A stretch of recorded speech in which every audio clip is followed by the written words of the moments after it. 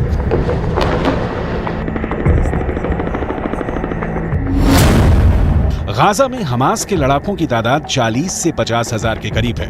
उत्तर की तरफ लेबनान में मिलिशिया हिजबुल्लाह की तादाद 1 लाख से ज्यादा है। इनके सामने इजरायल में एक्टिव और रिजर्व फोर्स मिलाकर 6 लाख से ज्यादा सैनिक हैं। ये आंकड़े बताते हैं कि इजरायल के पास 4 गुना ताकत है।